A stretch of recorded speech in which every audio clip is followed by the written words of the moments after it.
Welcome to Live Review, where I review a game over the time I've played it. I'll review the first hour and then continue on until I feel I've gathered enough information about the game to drop a final review.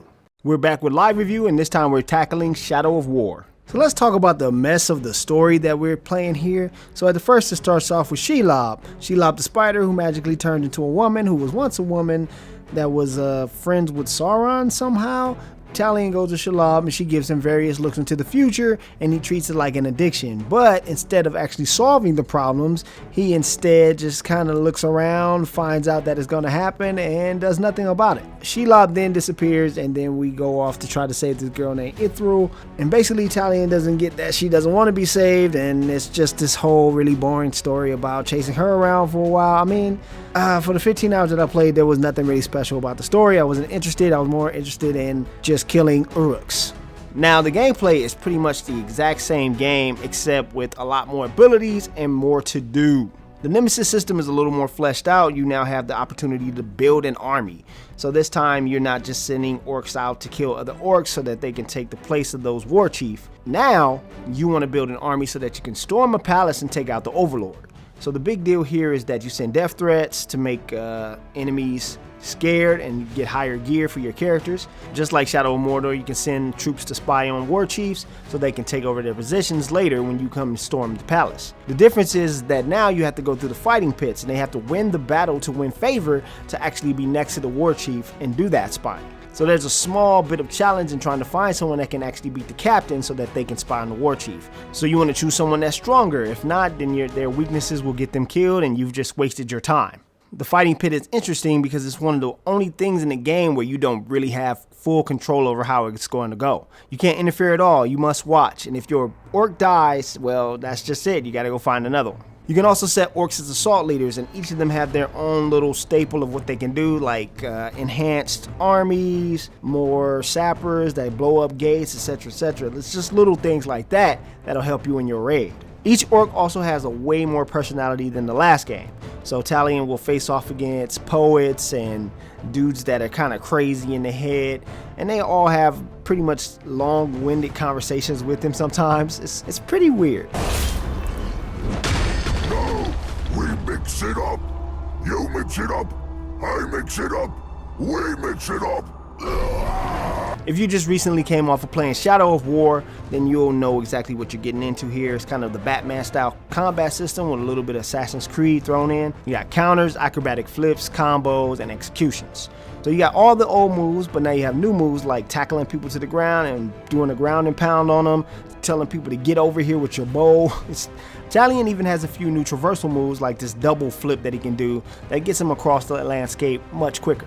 And even though they refined this thing, the bigger land isn't really helping the movement system, because sometimes you'll just get stuck in the air for no reason, or Talion will not understand how to properly move, and this can cause for some frustration when you're trying to run from a group of orcs.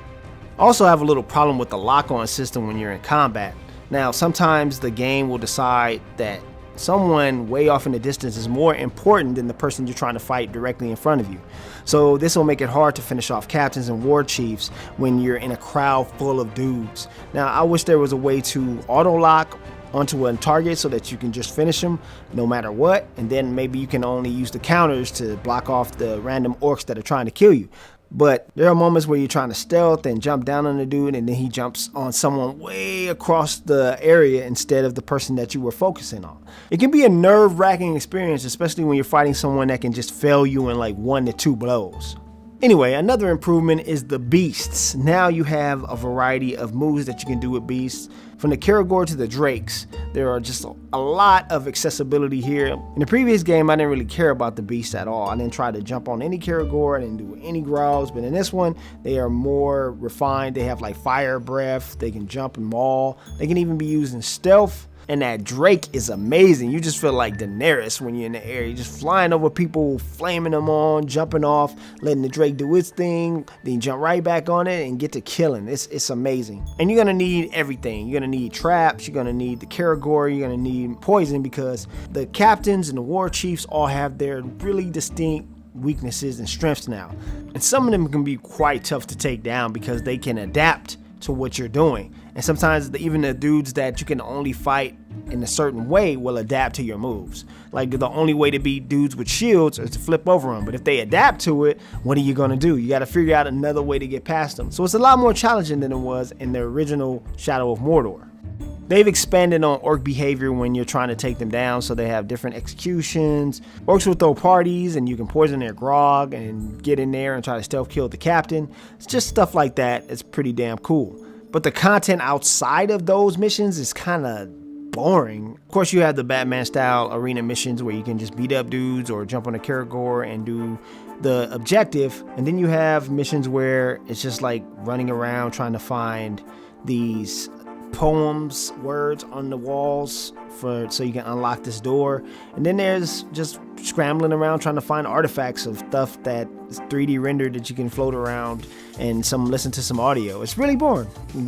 those options are boring outside of the regular content. And the problem is that it's just busy work, and it's busy work that makes you avoid the Nemesis content. So you actively avoid the orcs so that you can go around trying to find these little trinkets. And that's not what you should be doing in the game. So playing the online vendetta mode is pretty much you helping a random person who got defeated by an orc get some revenge. So your Italian is teleported to their world, given a special goal to draw out the orc that killed the person that you're trying to help. And then you go over there and you destroy them, and then you get credit and you get some loot and you get some XP, and then you return to your world and you can do it again as many times as you want, and eventually you'll get a special chest from unlocking enough credit. The online vendetta mode is fun, it's challenging. Now the only problem is there's not enough variety. You end up doing the same missions over and over again.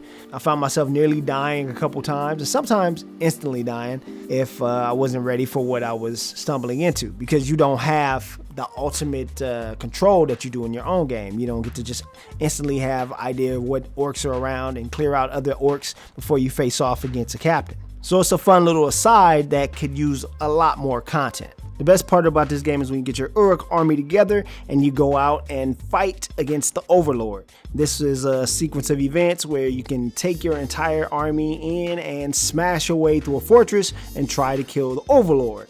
This is Shadow of War at its best. It's mostly dynasty warriors, all kind of Uruks all over the place. It's explosions, your crew is fighting their crew. It's chaotic. It's great. It's a frenzy of blades, blood, and murder, and there's just nothing else like it in the game. But this is also where the problem lies with the loot crates. Now, loot crates are these things where you unlock gear and you can unlock followers. Now you have silver credits, which you can use to unlock the basics, and then you have gold credits, which you can use to unlock the mithril and gold chests in the game. Gold and mithril chests unlock legendary gear and unlegendary Uruks. That wouldn't be a problem if there wasn't an online mode. Online mode means you go in and you tackle another person's fortress. That means that if someone's spending more money than you, they'll have better orcs than you every time. This is obviously an idea that was stolen from mobile games, because mobile games utilize whales, and whales usually spend a lot of money to make sure that their PvP squad is better than anybody else's. And the only people that can compete against each other is whales. So that means that anybody that's grinding and trying to just play the game normally, even though they already spent $60 on it, will most likely run into people who has a whale squad of legendary Uruks. So essentially, this loot crate system is pay to win if you want to partake in the online system at all. Of course, you can avoid it, just like you can avoid a lot of spending money on the loot crates themselves, but that's kind of the problem I have with this game as a whole now. If you're not spending money and getting legendary orcs or legendary gear, you're going to spend a lot of time grinding, and that's where the game kind of slows down its pace. The fighting pits are fun, sending death threats is fine, but after a while it becomes really repetitive to level up your orcs over and over again through this heavy process to try to get them to a maximum level so that you can take down a fortress. It's ultimately a lot of micromanagement that saturates the game, and it just ends up feeling boring. I played about 15 hours of the game, and then I started to feel the grind, and I was like, man, I really don't want to do this. So I just started doing quests over and over again to level my character up, but it was still the case of my orcs being under leveled to take down certain fortresses. So ultimately it looks like Shadow of War adds more content than Shadow of Mordor, but somehow it's just as shallow as that game is outside of the Nemesis system. And I say that because the Nemesis system is a little bit too dependent on things that happen in Shadow of Mordor, and didn't expand outside of actually going to war. It's pretty much the same game, but with a more fleshed out nemesis system. Unfortunately, it's hampered by what seems to be grinding, and that's not fun. And that grind seems to have been created by the loot crate system that's in place. So now you can build up a stable set of orcs, and then they'll get ambushed by some random, and then you're surrounded by a bunch of minions and you can't get to them, but now your legendary orc is dead and you didn't spend any money to get them, but now you got to go through all the process of building up another orc to replace that one. It's a pain in the ass. So I would give Shadow of War a meh. It's up to you guys. It's your wallet, your money. If you want to buy it, whatever. This is just my opinion, and I'll see you guys in the next live review.